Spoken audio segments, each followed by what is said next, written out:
Osiris.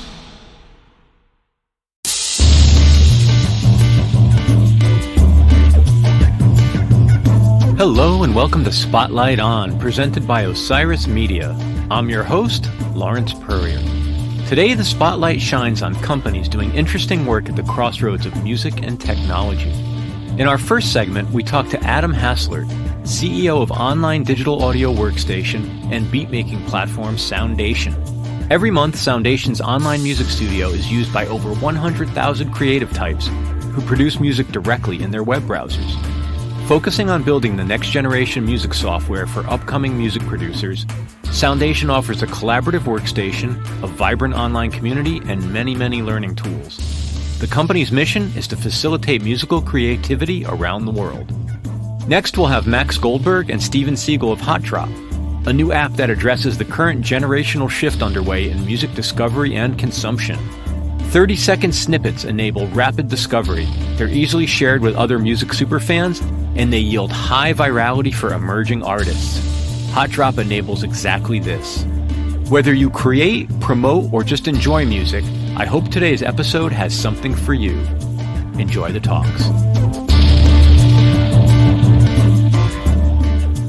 Thank you for making time to talk. I'm really excited to speak with you. And I wonder if maybe we could start at 10,000 feet and work our way down to the product level, if that's okay with you.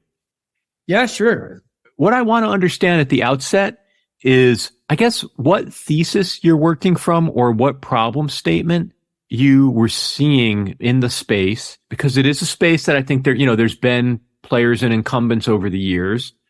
And I'm wondering what you identified that you thought you could do uniquely or that made the space attractive. Well, I think the music production space, the market there's so much friction. If you compare it to design tools, I don't know if you're familiar with Figma or Canva, these companies where you actually can work online, you can collaborate, you can integrate with other services.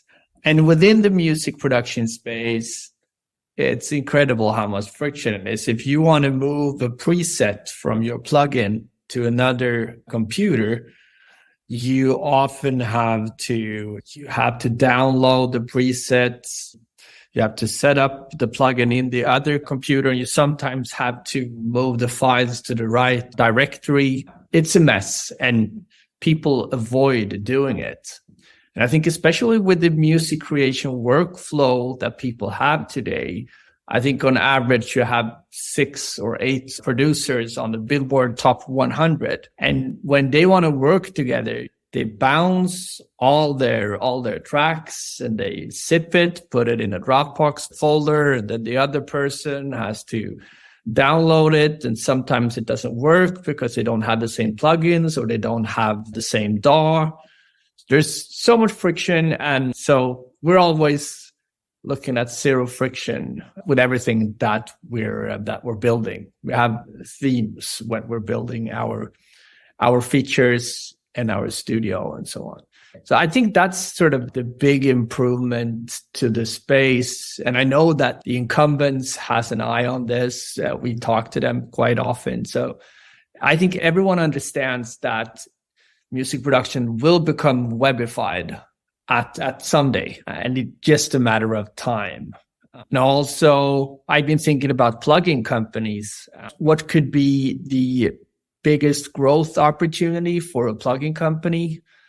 I think that enabling your users to share their presets with their friends could be a great growth opportunity. If the plugin is webified, then I could do my nice presets in my plugin and I can share it with you via link. And you don't even have to have bought the actual plugin yet. You can just click on it, test it out, and this sounds great. I have to buy that plugin. So it feels like the music production space, what they have done regarding webifying is that you don't have to buy a CD or a DVD to install your program. You can actually download it, but that's about as far as it's come. And now I'm talking about the creation software. It has happened a lot around samples, like companies like Splice. and Lander, who's do AI mastering. And there's a bunch of companies sort of surrounding this space. But the core, which is the DAW, that's the canvas on where you create music, that hasn't yet been webified.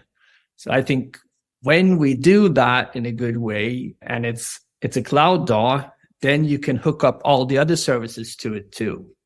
Do you have a thesis as to why that hasn't happened yet? I think when you look at some of the software companies that come from sort of the shrink-wrapped disk era, I think of what Microsoft has done with Office or Adobe has done with their Creative Suite. Why haven't the DAW vendors or developers moved in that direction? It's hard. And I think you have to build a different DAW if the purpose is to make it webified. You can't just take Ableton or Logic and just upload it. You have to build the sound engine in a specific way.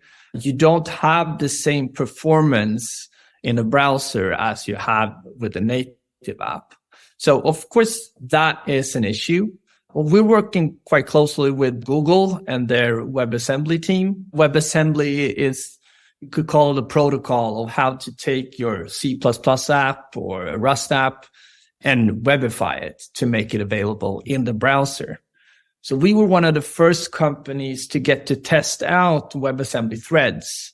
In a normal web app, you can only use one core in your CPU in your laptop, but with threads, you can use up to 6 cores. So you can get your web app much quicker and faster and have way better performance.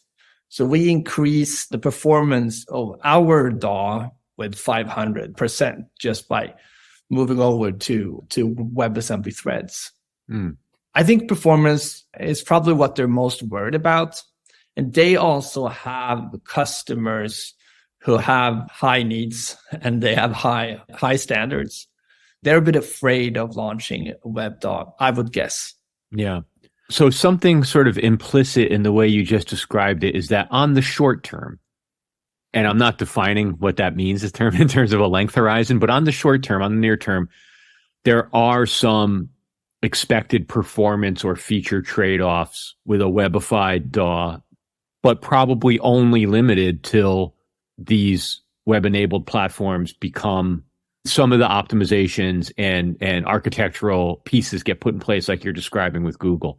And I wonder, on that near term, are you purely in proof of concept mode, or even with that sort of, for lack of a better way to say it, disadvantage or built-in limitation, is there a business there for you? So do you end up by definition targeting a different type of creator?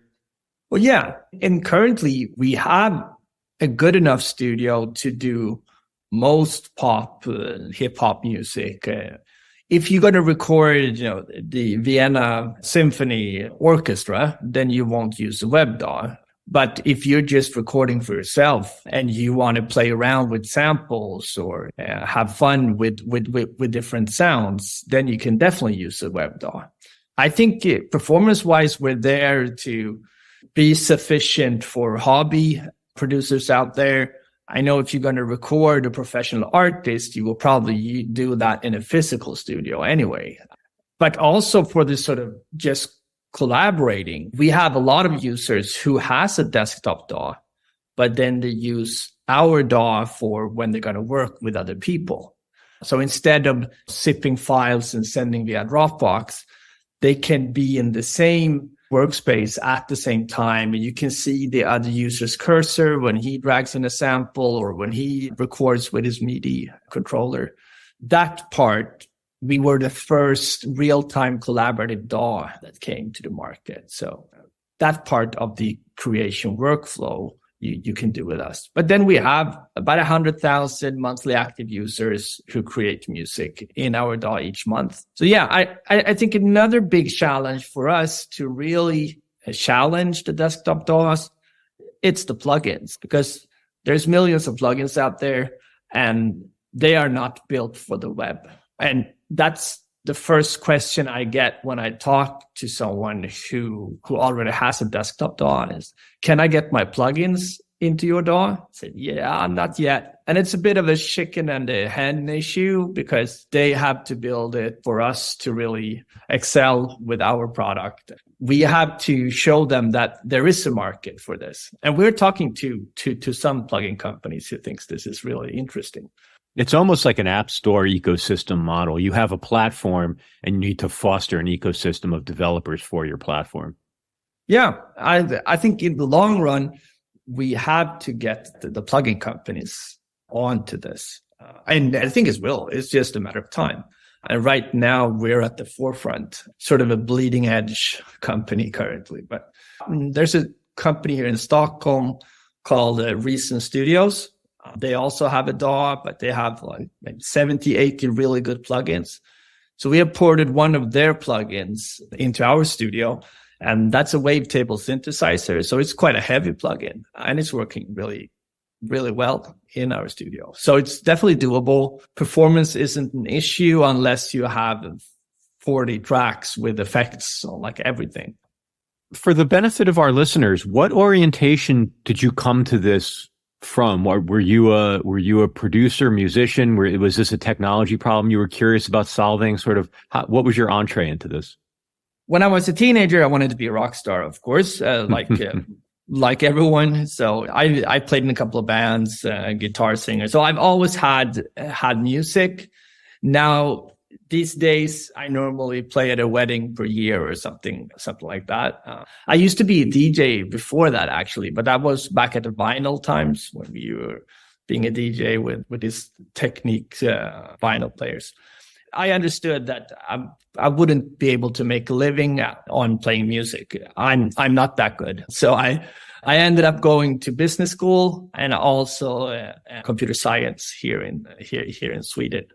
And after that, I started a few companies. I joined Procter & Gamble, an American company, a big one. And then I joined a group here in Sweden called Kinnevik, which is quite famous here. A bit like Virgin Group, but in the Nordics. And there was working for Tele2, which is a mobile operator. And was working then with music services. This was just when Spotify started, and also video services for your mobile. This was before iPhone. So I got into a bit of music there as well. But then I started a crowdfunding platform company working with charities mainly here in Sweden. Most charities here have used our platform to enable their supporters to raise money for them. Then I got kids. And I thought maybe I need a salary now. And then this opportunity came along. So this company is it was founded in 1999, and they started with recording samples. They had access to a professional studio here in Stockholm and recorded a bunch of samples. And they sold to, I think they've been on one of the sounds have been on some Beyonce album. A rather garage band sounds comes from their catalog. But they didn't really figure out the business model. So the family that was funding the company came to a point where they say, okay, either you come up with a plan on how to make this into a profitable business, or we have to find another way. So it ended up with the family actually buying out the original founders. And then they had a company without any team. And then I came along and they asked me if, hey, Adam, you like music and you like to build companies. Wouldn't this fit you? And by then they had a studio in Flash. So I put together my team and we started the partnership with Google and understood that that's the way forward. Now we're only 8 people. I think 8 excellent people often outperforms 50 good people. Can you talk a little bit about, to the extent that you're able, what does the partnership with Google do for you? Are they helping with some of the, is it core architecture research? Is it part of your R&D? How do they fit into your tech stack or into your architecture? They have a few teams, but especially the teams working with WebAssembly, how to get an app built in C++ or Rust into the web, working in the web in a good way. Then they also have the web audio team. We're not working that much with web audio. We more or less built our studio in C++, the same language that most DAWs, the desktop DAWs use. And then we use WebAssembly to get it into the web. So what we do when we meet with them is that they talk about what they have coming, and we sometimes find bugs to Chrome, and they've actually postponed the release of Chrome due to one of the bugs that we found. So they like us because we have a lot of users. We can test out the new features coming out to see that it works, and also give them input on what we think it's most interesting to focus on going forward. There is, of course, latency difference. There's a bit more latency in the browser, especially when you record audio. The media latency isn't really an issue, but recording audio is, because it's a bit of a black box. We don't know exactly what the latency will be. So that's also why we're focusing more on sample-based music production. So there's not that many of our users that ask for recording audio features. It's much more, we want a sampler, or we want a beat maker, or we want these effects, or we want sidechain. So it's much more electric music focused. Is there a high-level sort of simple way to describe what happens between the app being natively C++ and what's happening to make it webified? Like, would the analogy be it's the code's compiled a different, like what's happening from when you write the code to it becoming webified? Yeah, maybe I should brought my CTO into this. No, I actually would prefer it not be as technical of an answer. I'm just curious, like, is there does it, like, do you run it through a process, or is it rewritten code, or? I don't think so. For example, I can describe how we did with Reason Studios wavetable synthesizer.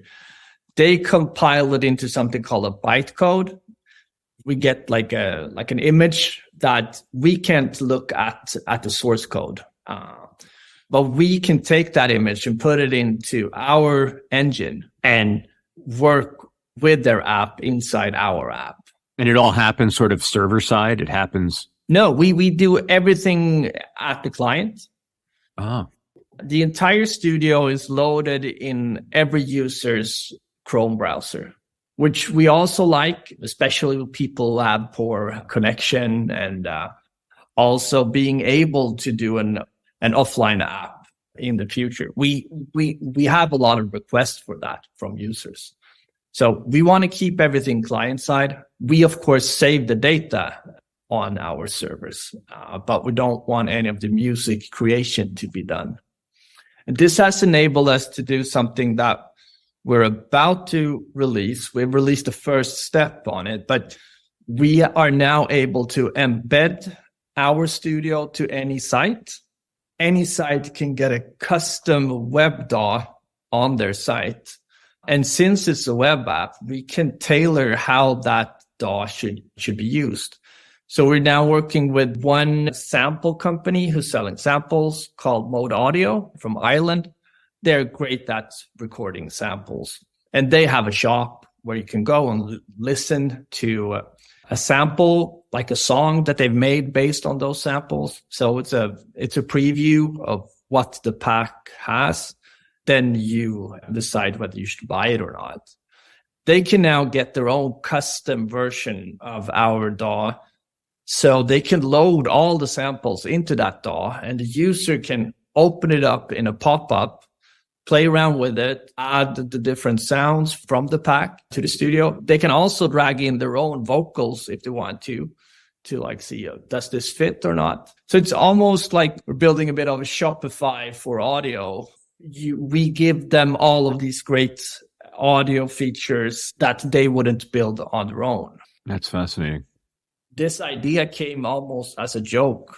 Maybe we could embed it, because YouTube videos are embedded all the time, but now you can also embed Figma and designs and so on. Yeah. Of the current either product suite or feature set or aspects of the current business, what's most exciting? What's most exciting in the current state? Now we're really excited about embed. We're talking to companies who have great content, who want tools to sell more of their content. So that's really interesting. We've also just launched our education product. Yeah. So we have a lot of schools signing up. We do have a bunch of schools using our free tier, but our public consumer product doesn't comply with all the COPPA, Children's Protection Act, and all of that. So we now built a version which is mainly for schools, and we're just launching that. Was it last Friday? Yeah. So I think that's quite cool. We're also now working on building the first real webified sampler, which is going to be interesting as well. A lot of customers are asking for that. So you will be able to drag in any sample and you can play it as your own instrument, and you can tweak it. That's great.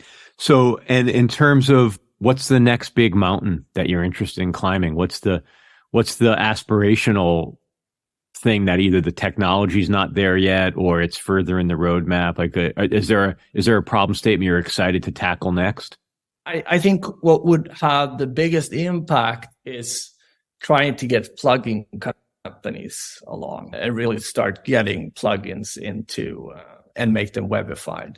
So we have some interesting talks with some of the big plugin companies, but often plugin companies are, there's 3 people or 2 people. They're often quite small companies and they don't have the time to sort of webify. We want to help them along as much as possible. Is there a version of the world where you could provide tools or services, or, is there a way you can seed that ecosystem? I think today's tools that you use to build plugins, they haven't yet been adopted to the web. So if that would happen, that the tools that they use also spits out a web version of your plugin, I think that could be a game changer. So, yeah, I think that's probably the biggest mountain that we're going to climb. Yeah, it sounds like it's a key to unlocking scale of adoption. Yeah, but then there's also we're looking at a number of sort of adjacent services around this, which could be really good, like a desktop DAW could never do. So building in AI mastering or sample pack. Also, another thing that we really looking at is shareability. So last year we worked a lot on zero friction access, trying to get into the product. We currently have guest mode. You don't even have to sign up. You can just jump into a template. You can play around with it and have fun. And then when you want to save it, then you create your account. And this is what the plugin companies thinks is amazing, and they would like to be able to do. And what we've moved on to now is zero friction sharing, where we want to make it as easy as possible to share anything. And then together with zero friction access. So if you have done something really nice, like maybe you did a preset in our new sampler, you want to share it with your friend, you can just create a share link. And then your friend can click on that link. They don't even have to have an account, and then they can play around with it. That's very cool. Thank you, Adam Hasslert, CEO of Soundation. We'll be back with more Spotlight On, presented by Osiris Media, after this break. And now back to Spotlight On, and our next guests, Max Goldberg and Steven Segel of Hotdrop. Thanks for making time to do this. I really appreciate it. It's great to talk to the two of you. So I wanted to sort of start at the, maybe not at the very beginning, but at the very beginning for me. Could you tell me a little bit about the problem statement that you are aiming to address with Hotdrop?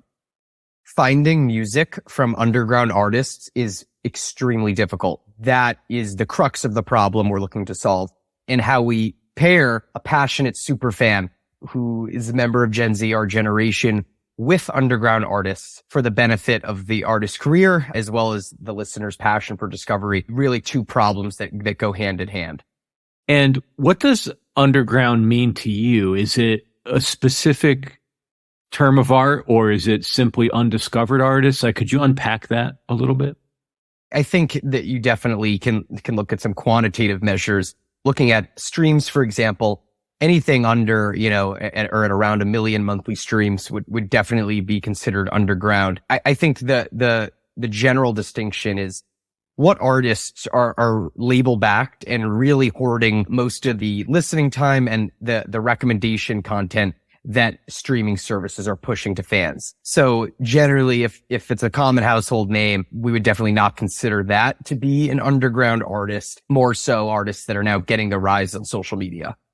Some of the things that I've seen as I dug into the company, into the app a little bit, is this reference to sort of the changing listening habits in Gen Z. Could you talk a little bit for our listeners about what that means? How are the habits changing? What are some of the assumptions that go into that statement? I think one of the key things to look at is how content over the last just 5 years has changed in consumption in this Gen Z category. I think if you're walking in any high school, any college dorm, anywhere, people are always addicted to that short form content. They want to see in the shortest possible bursts that satisfaction of discovering something different, seeing something different. That attention span has decreased dramatically, just anecdotally among everyone I know in this age group. So I think playing on those two key factors, how do we deliver a short form opportunity for people to quickly filter through different songs? I think one of the problems we're seeing with playlists is it just takes way too much time to go through an entire playlist and actually give quality listening time to each song. So I think those are just some of the behaviors that are really shifting in how Gen Z consumes content, specifically audio and video. Yeah, and I'd just like to add there as well, the fact that music discovery is now evidently a multiple times a day behavior, habit, action, pastime, right? I think many are used to the times where maybe once a month or maybe a couple times a week, they'd freshen up the music they're listening to, but there's just so much music being released per day, right? The 100,000 tracks, and 13 to 22-year-olds love to go through it and they want to find the next hit. Gotcha. Okay. So we have the problem statement of sort of lack of access to discovery platforms, might be one way to say it. The changing habits and how younger people discover and interact and sort of desire new music. If that's the table setting, how are you guys going about addressing that reality? What are you up to? You know, we saw when we were juniors at Indiana, how people were discovering music. And we saw that no one on campus was relying on a streaming service, a Spotify, to find the new music they listened to. Almost all recommendations were coming through friends.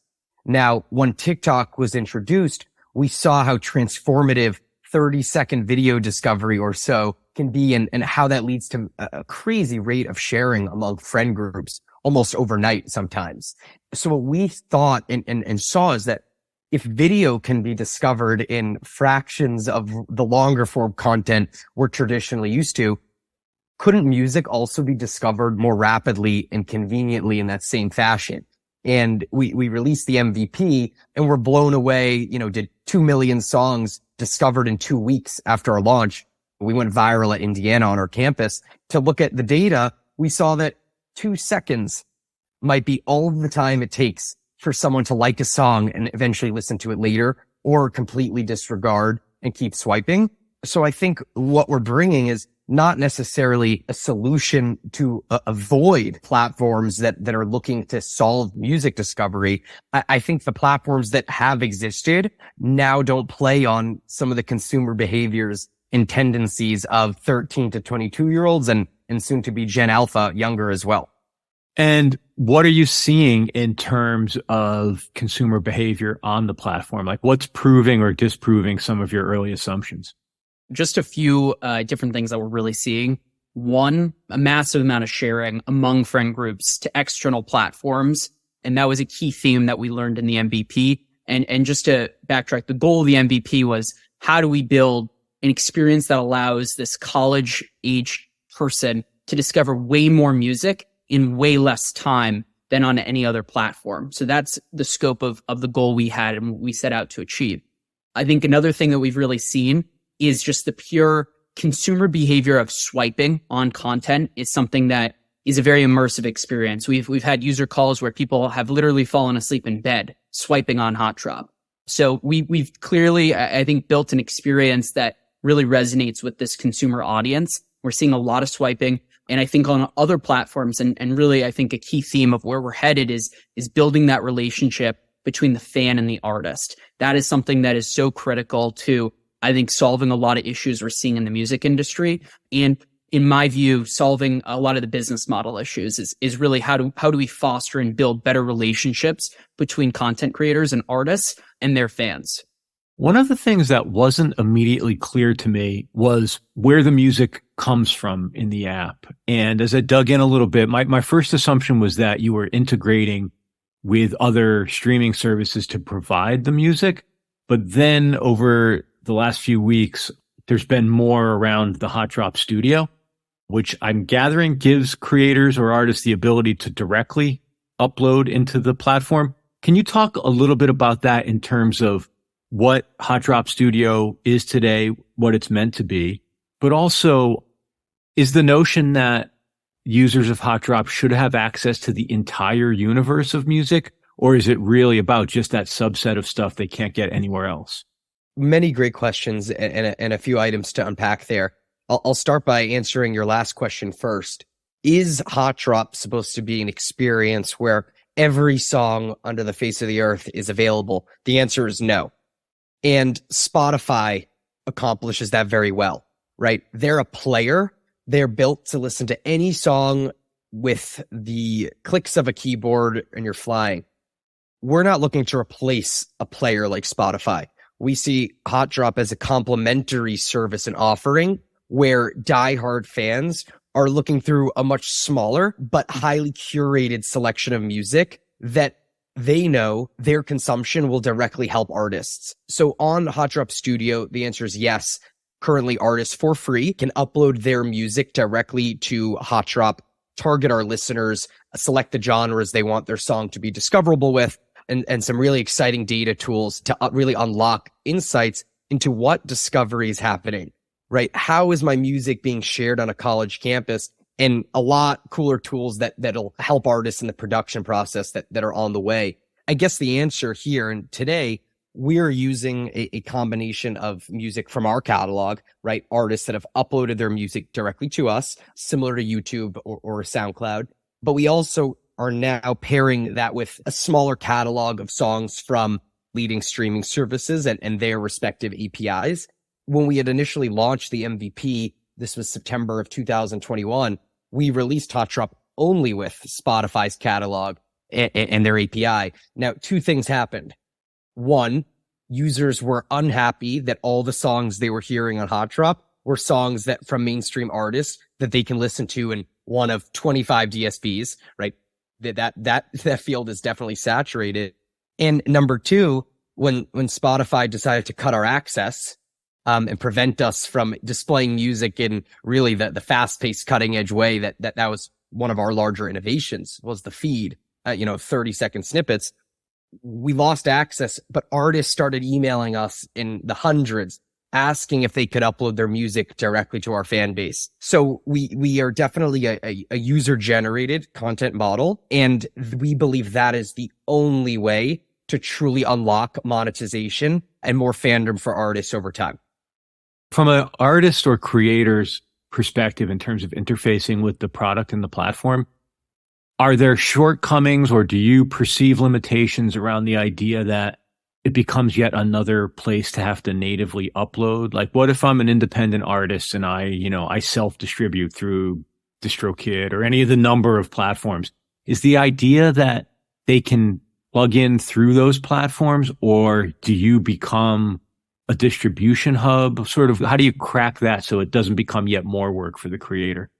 We're always looking for opportunities to make the time to upload and the ease of uploading and really managing content easier for the artist. That's a crux of the studio. And we've heard from artists that they find it easier to use than nearly all of the distribution platforms and other DSPs as well.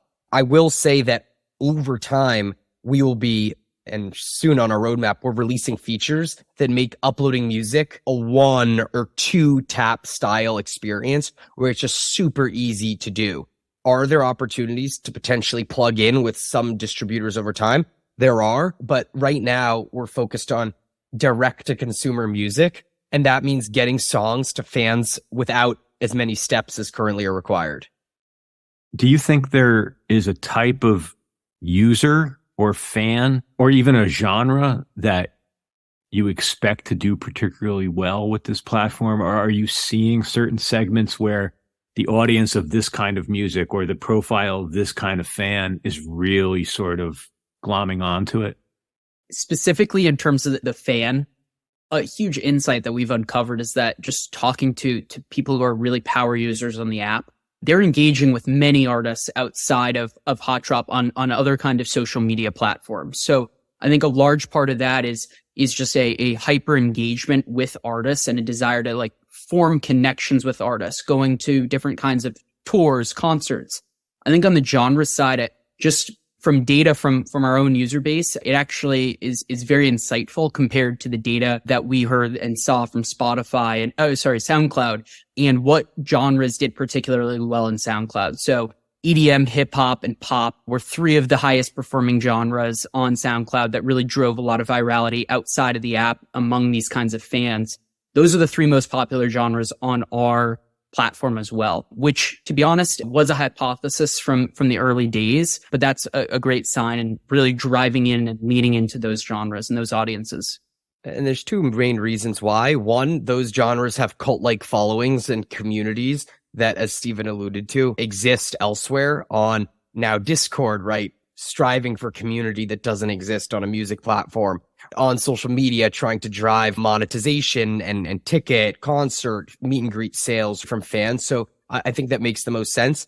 There's also a unique insight that's almost more recently come to our attention, and it's the fact that artists in those genres tend to be much more comfortable releasing single drops or single releases, and hence our name Hotdrop. We're looking to build hype and virality around drops of music and see how fast we can actually get those to be adopted within Gen Z communities. So if you're wanting to drop an album, Hotdrop right now, we will be supporting album upload.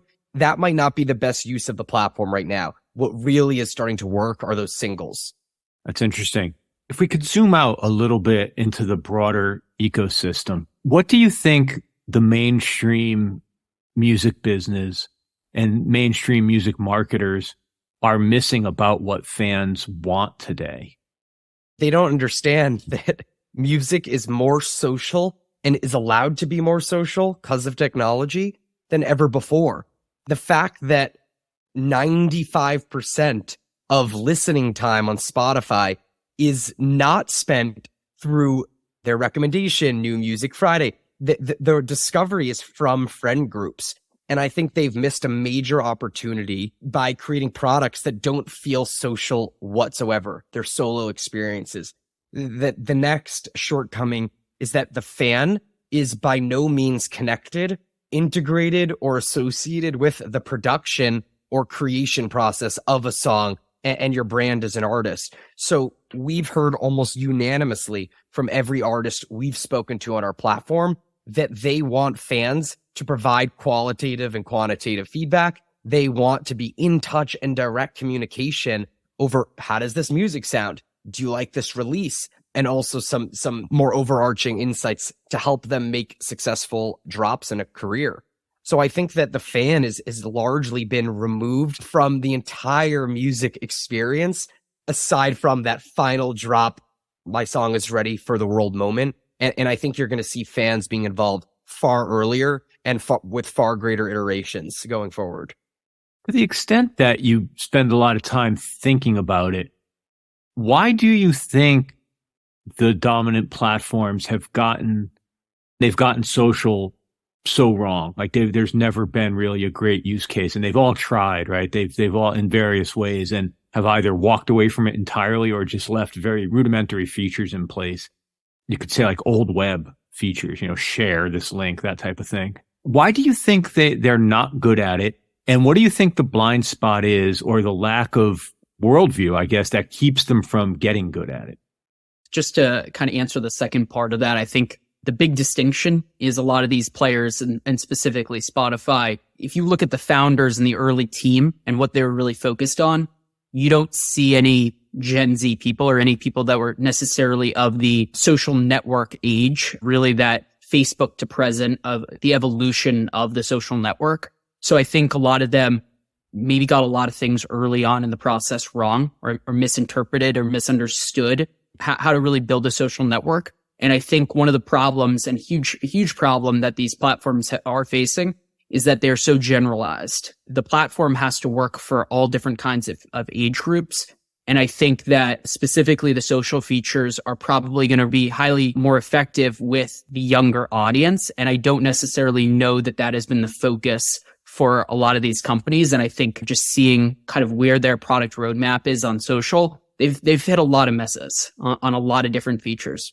Their business model also doesn't reflect the interests of artists. And I don't believe even 5 years ago we would have had, and we didn't see as much of a conversation of the alternative business models that might become viable now and over the next few years, directly unlocking from fans. So I think that if you look at some of course, the industry dynamics and politics, if you will, of a story of like Spotify, their business model doesn't necessarily resonate with increasing fandom from fans as much as it relies on increasing subscription payments from fans who don't use their service. So I think it's a mix of the two.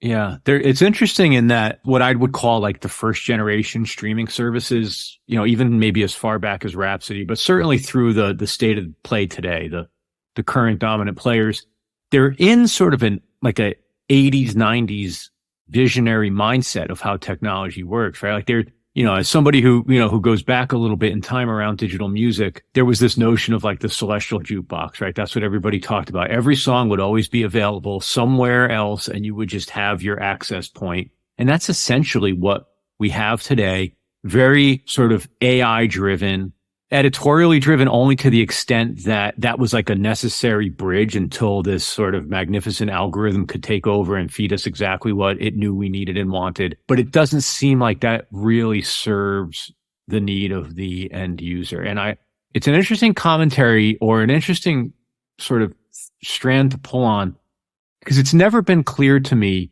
why the algorithm could not duplicate the human recommendation as well, all things equal. And I wonder how you think about that. Why isn't it good enough?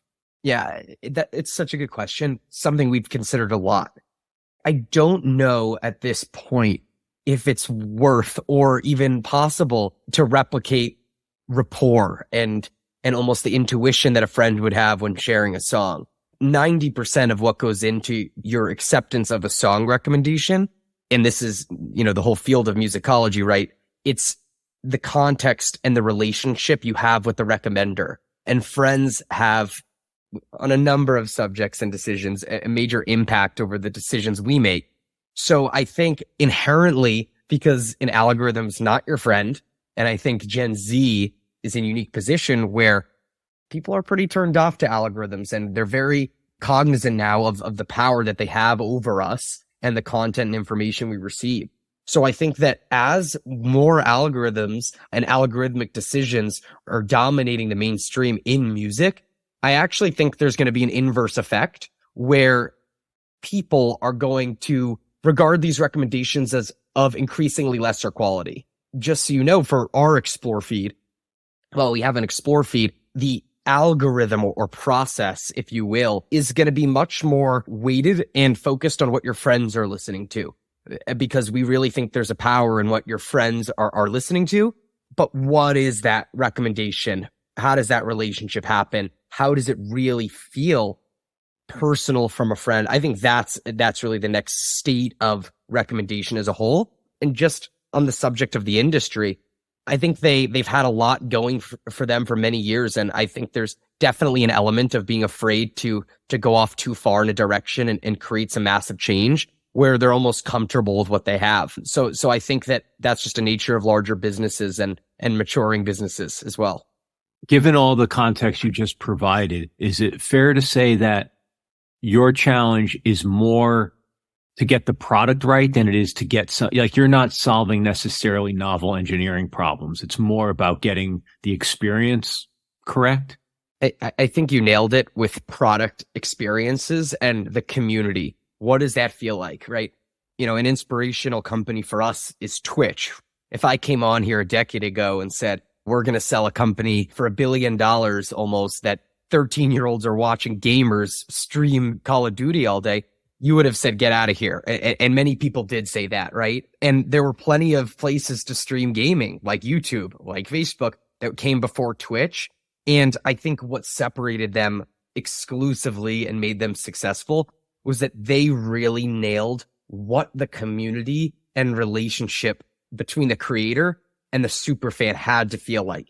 And once they did that, they found a way to monetize through donations, as an example, that no one probably anticipated would be successful. So I think that with more volume of music, with hundreds of millions of artists and more music that will be created, I think you're going to see fragmentation in the platforms that people use to discover and connect over music. And I think the more itch of a platform, potentially the more successful in the long term. But by no means do I believe this will be a zero-sum game, this time of innovation. There should be a couple large players in the space that prevail. Are you seeing anything in the marketplace, not necessarily competitively? I'm not asking you to sort of shine a light on somebody else's work, but more generally, are you seeing anything in the field of recommendation or in sort of peer recommendation, peer collaboration that you find inspiring or interesting? And it doesn't have to be limited to music. Are there other communities that are using product and technology that you find interesting? I'm focusing less or so on the recommendation aspect of things. I think TikTok undoubtedly might have created the best recommendation system of all time. And to be honest, we wouldn't be here if we didn't have them validate many of our hypotheses with respect to video and certainly change the industry of music in certain ways. I just do think that they are a social network at this point, and music is already ruthlessly competitive. And now pinning against music creators with creators in hundreds to thousands of different content verticals, that's just going to be a disaster. And we're already starting to see that. Personally, I think Discord has created some pretty strong sense of community, especially with musical fandom. And I think that goes to show that the current music solutions don't actually foster a sense of community. Otherwise, why would they be going onto this platform? It's just another app, right? Why would we take another step if these platforms really did create that true fandom that artists need to succeed? I think that definitely TikTok has been a huge inspiration just around the recommendation of content with friends. I would say that most of the content I'm consuming on TikTok is based on, hey, someone has sent me something. So I have that nudge to go back to the platform. And I think another similar music experience, although definitely had a lot of challenges and continue to have a lot of challenges, is SoundCloud. And I think something I discovered SoundCloud, and I discovered a lot of music on SoundCloud because a friend of mine would put it on Instagram and say, hey, I found this amazing new song. So I think the early roots of what we're building was definitely there. I think it's just a matter of capitalizing and executing and building that community effectively. SoundCloud's an interesting example. I was speaking with someone else recently about how, I haven't paid attention much maybe coming out of the pandemic, but it seemed like there was always this period of time where SoundCloud was on death watch, and it was never clear, like, what is the model there? How are they there's so much great music. People clearly love it. Creators use it to facilitate all aspects of their career, whether it's in their publicity or sharing links, what have you. It's such a great platform, but it never seems to have found its sort of killer app or its killer monetization strategy. It's such a good point. Steven and I had this conversation earlier today as well. Just for starters, Steve and I are 21, so we missed the SoundCloud heyday, which was more the millennial generation, slightly older than we are. That was something they used all the time in high school and college, and we've spoken at length with people who were SoundCloud junkies, if you will. I'll say that what they did really well was build a vibrant ecosystem where artists who were nobodies are now some things. And some of the biggest artists our generation looks up to today, Billie Eilish, Lil Uzi Vert, Lil Nas X, to name a few, right? And I think what they did very well for their time was foster this real-time interaction between fans and music itself, right? Commenting on timestamps of a song. It's genius.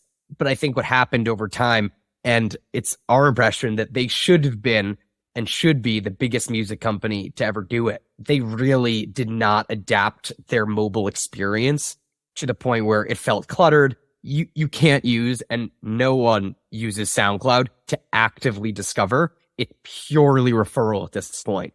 So I think we saw, hey, this underground music scene is way bigger than any of us realize. We have the ability to bring hit makers and tastemakers to stars, right? And if you facilitate an active discovery experience that's truly fun, truly easy, and with your friends, there's some pretty strong opportunities in that front. Yeah, you brush against the limitations of both what SoundCloud and Bandcamp have done, right? They provide these amazing platforms for people to put their music out there, to some extent have it easy to share, but there isn't that experiential layer over it, whether the website or I mean, the mobile apps for both of them are pretty, they're dead ends. They really are. If you're curating your own library for your own consumption, it's fine-ish. But if you're trying to have a larger experience and a group experience, they really are missed opportunities. Totally. And also on your point of business model, SoundCloud has recently introduced fan-powered royalties, I believe they call it. And it's interesting. And I think that they're thinking definitely similarly to how Hotdrop and what our vision for the music space looks like. I think there's more monetization from fans, and that's directly correlated to their usage.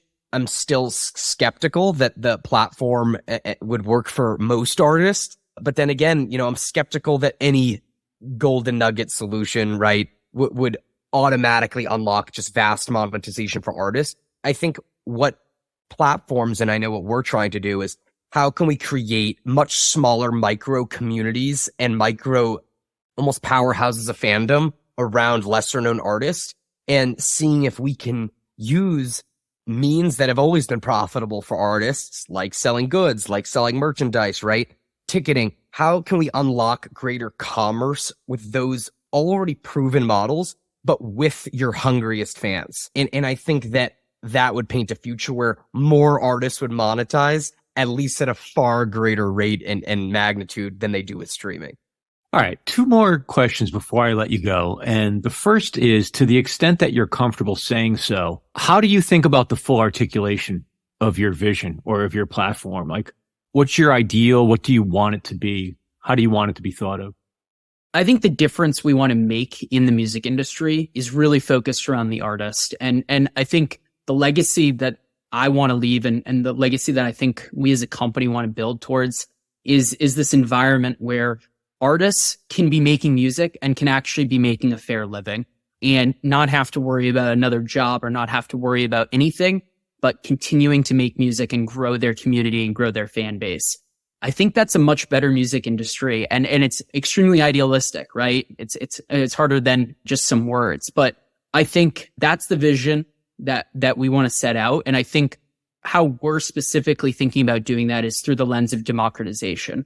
How do we democratize the music industry? Whether it's giving every artist a fair chance at success through growing their fan base and having equal opportunity at getting heard by our fan base, equal opportunity to monetize their fans, equal opportunity to do anything that I think currently we're in a music industry where the top artists, the financially supported artists, whether by record label or by good track record, they have a lot of advantages that smaller artists don't have. And that's really the vision we want to set out to democratize and give everyone a fair opportunity. Yeah. And I think it's this idea of disintermediation, right? Gatekeepers and middlemen create market inefficiencies. And this space has been riddled and might be number one with the most gatekeepers and inefficiencies. So the closer, again, you can bring fans and artists together, a true direct to consumer model for music, that will at least, whether we're tremendously successful at accomplishing our goals or not, will set the industry in a trajectory of, okay, there are other demands we actually have to consider here because artists can remain independent and have a viable either shot at success or career. Your answers have hinted at my next question, but I just want to ask it a bit more explicitly. Why do you care about solving this problem? And I specifically mean you as individuals. What is it that lit you up about wanting to address this problem statement or this set of problems? I think for us, and it's always been fascinating to think about this, because once you're in the thick of it, sometimes you really lose focus on what actually inspired you, at first. And I think number one, a tremendous roaring passion for music and supporting artists. That's something Steven and I had done in our personal lives outside of Hotdrop before Hotdrop was created. And I think there's a lot more people out there that do want to show a next level of support. And I think that that's something that didn't exist. So we have an obligation and responsibility to help usher in that change. I'd say number two is that I view musicians today much more similarly to myself as an entrepreneur than I think people have done in the past. And, I'm fortunate to have mentors and, have gone through Techstars and have had an education where I'm learning the power of using data and making agile decisions and being open to feedback and modifying our product to serve a real need. And I think that education and thought leadership has been largely null in the space up until I think even this past year. And I think that if we can create tools where artists can create music in a more lean way, reach audience and feedback faster, and then if they do have a shot at success, really help them ride that momentum, that definitely starts to paint a more sustainable vision of what it means to be an artist. And I think that's something that's really important to us as younger entrepreneurs. Yeah, I just want to definitely add in, I think my personal motivation is one, just being that super fan, being that person that really wants to engage with artists, wants to have a one-on-one conversation, give feedback, figure out when's this next release? When are you touring near me? So I really feel like in the position of being the super fan, and this is an amazing opportunity and extremely motivational to be able to help the artist out and really level the playing field so other people can have the same experience that I do. Well, it's a righteous mission.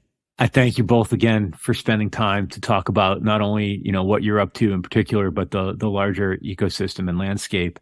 Thank you very much. Thank you so much for having us on. Thank you, Max Goldberg and Steven Segel of Hotdrop. As always, thank you for listening to Spotlight On, which is presented by Osiris Media.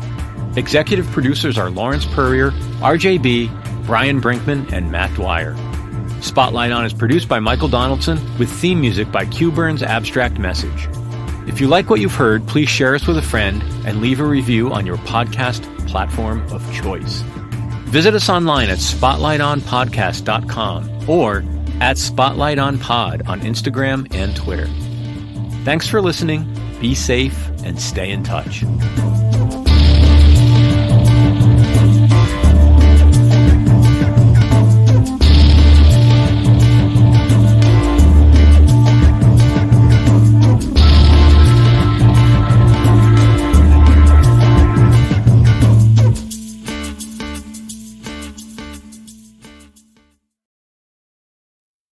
Osiris.